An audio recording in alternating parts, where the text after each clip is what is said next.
უკრაინაში სეპარატისტები დონეცკის აეროპორტზე შეტევას განაგრძობენ, რომელსაც უკრაინელი ძალოვნები აკონტროლებენ. გარდა ამისა, თავდასხმები მოხდა უკრაინელ სამხედროებზე ქალაქ მარიუპოლის მახლობლადაც.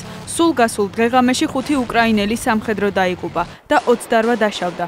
სულ ოფიციალური ცნობებით, საბრძოლო მოქმედებების დაწყებიდან დაღუპულთა რიცხვმა უკრაინელ სამხედროებს შორის 953 შეადგინა. უკრაინის პრეზიდენტმა შეერთებული შტატების სახელმწიფო მდივნის მოადგილე ვიქტორია ნულანდთან შეხვედრისას განაცხადა, რომ ცეცხლის შეწყვეტისთვის რუსეთთან საზღვრის ჩაკეტვა არაა აუცილებელი. ჩვენ აბსოლუტურად არ გვაქვს პროგრესი უკრაინა-რუსეთის საზღვრის გაკონტროლების თვალსაზრისით. მიგვაჩნია, რომ საჭიროა მეტი კოორდინაცია შეერთებულ შტატებთან, ევროკავშირსა და ეუთოს-თან. საზღვრის გადაკეტვის გარეშე კონფლიქტის შეწყვეტა შეუძლებელია. ნატოს გენერალურმა მდივანმა იენს სტოლტენბერგმა პოლონეთში ვიზიტის დროს მოსკოვს მოუწოდა სეპარატისტებზე გავლენა მოახდინოს და ცეცხლის შეწყვეტას მიაღწიოს.